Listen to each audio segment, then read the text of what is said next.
Rita, good morning. Good morning and a Yes. very belated Christmas. Well, thank you very much. Yes, and the other thing you should mention that is because a lot of people have said the last couple of days, and it's been on social media, where people have described this time of year as a sort of no man's land, if you will. It's not quite Christmas, it's not quite New Year, and it's that bit in the middle. So I don't know how do you feel about that? I think it's something that, it's one of those weeks that a lot of people struggle with because they everyone says to me that this week you just lose track of time. Days kind of merge, everything rolls into each other, because no one's really thinking about work, no one's really thinking about New Year's goals yet, or resolutions, or all that jazz that we all do in January. And yeah, it's kind of just a week of lazy, lounging, lethargic, all the L's. For me, I work it. I'm not very good at just sort of lounging from one to the next, and I enjoy working, so it's sort of, I help my clients through it. That's what gives me joy in this week. But I think, a lot of people struggle to pinpoint what they actually do. If you said, what did you do in that week, they'll go, I have no clue. No, I have to agree. And yesterday was a day for us whereby it didn't really. It was a nothing day in some way. Anyway, as you are full of positivity and guiding people forward, how do you think people are best served in dealing with this transition between Christmas and moving into the new year and taking care of themselves? Is there a different thought process that people need to adopt? I think this week is, first of all, allowing yourself time to rest. So I'm speaking very much, probably predominantly for women here, but Christmas is not restful. For the majority of women, 90%, we're either cooking, cleaning, wrapping, buying, stocking up, preparing for 15 family members to descend upon the house.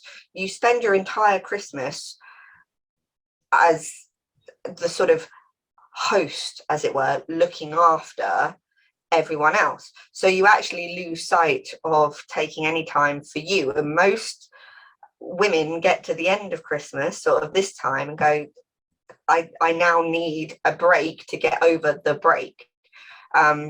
So I think this week is definitely about allowing yourself time to recharge. There's a difference between being lazy and being restful and mindful of what you need so that you've got your energy back.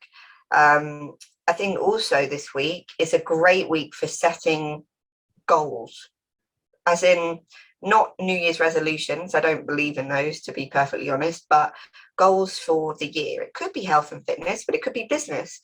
What do you want to achieve in 2022 in your family or personal? Do you want to move house, upgrade, extension? What are your business goals? What are your financial goals? What are your holiday goals? What are your health and fitness and weight goals? Using this week as time to reflect upon 2021 so that you can create a plan going forward for the next 12 months. All right. Okay. So, in a way, when people go to, like you mentioned, New Year's resolutions, often they don't work anyway. You say you don't believe in. People say, "Oh, I'll make a New Year's resolution. I'm going to stop smoking, or I'm going to lose weight, or I'm going to do this, or whatever." And a week down the line, most of that's gone out the window anyway. I mean, the thought process is great. It's nice to have that kind of idea. But how do people, like you say, with goals, how do they follow that through? Providing, if someone has got a New Year's resolution, which includes the goals that you set, how would you encourage them to make that happen, to bring it to reality? So it's about understanding what you want to achieve over a significant period of time, rather than just a month of January or the first 12 weeks of the year, or whatever it might be. What do you want to achieve as a longer term? How can you then do that each day, making it sustainable and long lasting? And sitting down to reflect upon why you're setting that goal. Because everyone sets New Year's resolutions because it's January the 1st and it's basically the biggest Monday, as it were, because we all like to start things on a Monday. It's the biggest Monday of the year where you can go, okay, I'm wiping afresh and starting anew. The problem with that is it means that you're not ready to do it. Because if you set a goal for the 1st of January, well, that means that mentally you're not ready, because you should just be saying, right, I'm going to do it now. What's the difference now to Saturday? Why start in 4 days when you could start today? If you were genuinely serious about changing your life, your habits, your behaviors, the 1st of January or Monday wouldn't make a blind bit of difference. You'd focus on creating that change now. So when we look at a long term, sort of over a year, what do I want to achieve within that 12 months? You then start to be able to bring it back and break it down and say, okay, I want to lose 3 stone. Do I have to do it all in the space of January? No. Does it have to be so fast that if I don't get results instantly, I'm going to give up? No. Right, I want to lose 3 stone within 2022. How much does that mean I have to lose on a weekly basis? And then you break it down into small, manageable chunks. And then that creates a far more sustainable, ongoing basis, and saying, right, I'll lose 3 stone in a month. I'll be exhausted, deprived and hungry, and I'll give up in February. Yeah, I see. So is it a case then where we used to hear ages ago where people would say, don't put off tomorrow what you can do today? Is that a kind of, would that be a better mindset? Yeah, that is the mindset that I try and work with all of my clients. You know, okay, so I had an operation last Monday, which is why we didn't do the show last week, and not allowed to exercise for a week. Okay, that's cool. I can't do anything about it. Okay. And now into this week, I've got 2 choices. I could say, all right, I could exercise, but it's New Year's Day on Saturday. I'll start then. I'll wait. Well, why? What on earth is the purpose of delaying something that could give you gratification, health, and help now? You know, everyone delays it and delays it and delays it, and it gets to a point that the starting becomes harder than the carrying on, because you're never allowing yourself to be ready. You're always thinking, I won't be ready until, and if we do that, then one day we end up in a grave and we never did it. Yeah, I see what you're saying. All right, let's have a little bit of music. And Robbie Williams. Why Robbie Williams this morning? She says, smiling across her face. It was more just the song itself. I find it quite a refreshing, relaxing song. I enjoy it. You listen to the words and then you'll see what I mean. It's not specifically Robbie Williams, although he was a bit of a childhood favourite of mine. Really? Yeah, I know. Don't judge. I was the era of Britney Spears, Spice Girls, and Robbie Williams. So did he have his poster up on your bedroom wall? I know, not that far. You didn't get that far. All right, not quite that far. Let's do this. This is Robbie Williams. Have a listen to this. Robbie Williams and Time for a Change. Now, there was a policy where I was not going to play any more sort of Christmas songs after Christmas, but there's the 12 days of Christmas. And as it's a special request, I relent and played it. But it is I like the sentiment in the song, and I like the way that it makes you feel. So, yeah, well, good choice. Good choice. You feel better for choosing that now, don't you? It always just makes, even if it wasn't Christmas time, it always just makes me sort of think, yeah, why not today? Why is today not the right time for a change? Well, why am I waiting? So I just thought it was appropriate and uplifting, and hopefully I like it. Good. So from now on, from this point forward, because you weren't allowed to exercise for a week, so you are a get up and go and get on person and got to get with it. So you've obviously started your regime, but have you had your allotted rest? Have I had my allotted rest? Not as much as I would like, because although resting after an operation is resting, you are mending physically certain areas of you rather than actually mentally recharging. So I'm taking more time this week to actually take time for me, which is what a lot of people should be doing now. So most people always prioritize everybody else, or at least a lot of women, either in business, leadership roles, family. We are conditioned to prioritize others, husband, boss, kids, whoever it is. That's usually, we are a nurturing gender. So because of that, we tend to deprioritize everything that actually we need to do to keep ourselves as our best versions. So if I said to a client, I did say to a client the other day, you know, we set out some goals and she didn't get them done. That's fine. You know, these things happen. Life gets in the way. Let's look at why. Was it really because there was no time to achieve a 30-minute walk, or was it because you prioritized absolutely everybody and everything else above you, so that by the time you got to it, you no longer had the energy or motivation to do it? So you just simply flip it around. A 30-minute walk is not a 30-minute walk. A 30-minute walk is 30 minutes to improve your mental health. And if you actually look at it as 30 minutes towards your own mental health rather than just a 30-minute stroll, the priority shifts suddenly changes.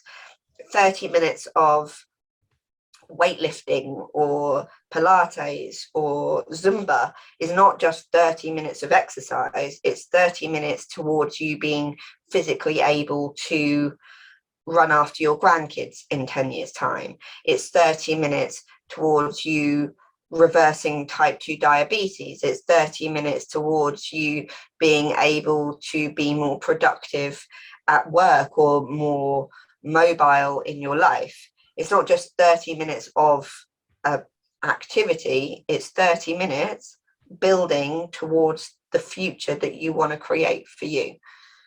So it's like a module, and it's just everything is modular. You're saying that you break things down and things become a module, right? That there helps towards this, and then the next bit, and so it goes on. And do you think that people find things easier in modules? For instance, I'll give an example. I used to drive all over the country in a truck and whatever. And one of the questions was posed to me, well, how do you, that's a long journey. I couldn't do that.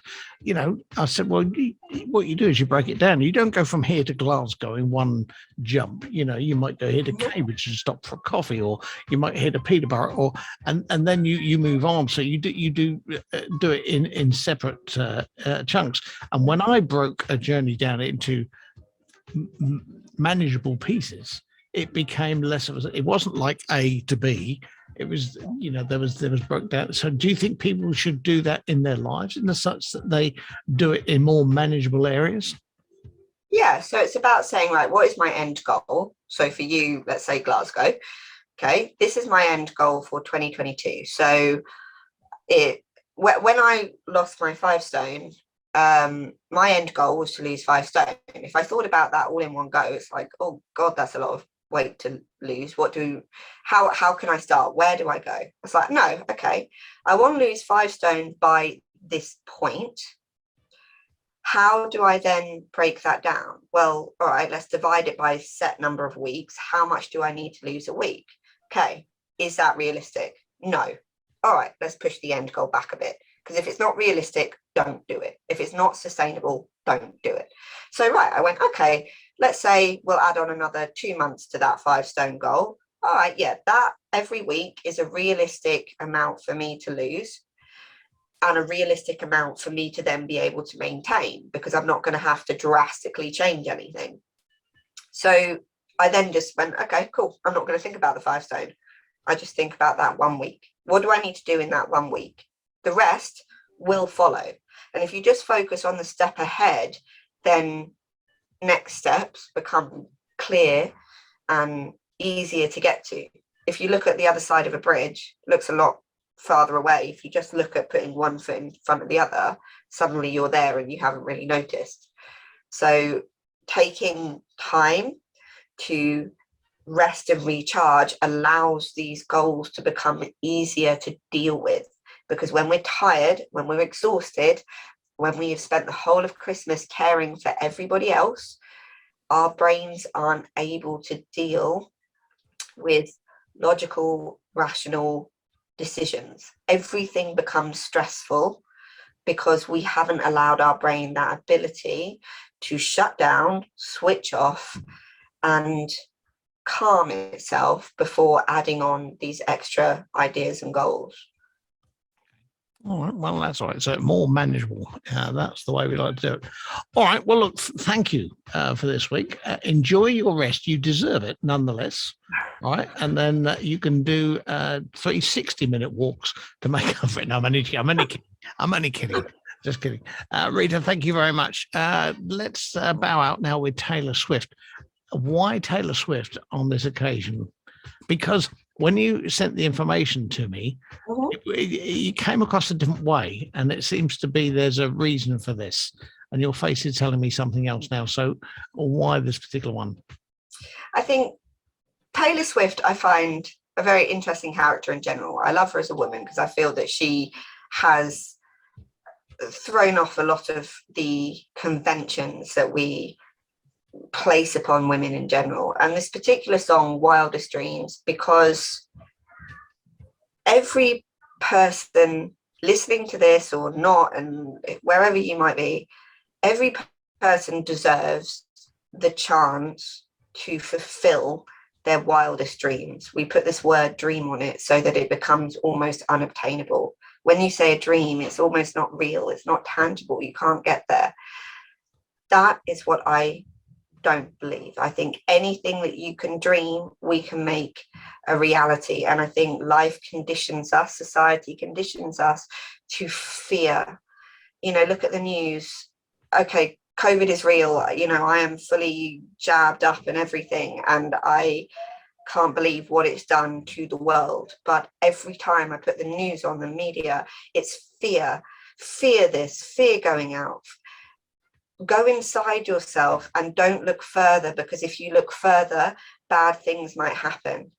That is not how we should be living. We should be looking as far as we can and reaching for whatever we can get, because we've got one life. So why not live your wildest dreams? When else are you ever going to do it? Fantastic. All right. That's fantastic. Rita, thank you very much. Enjoy the rest of your day, the rest of your week, and we'll catch up with you soon. All right. I'll see you next week. Take care. Bye-bye.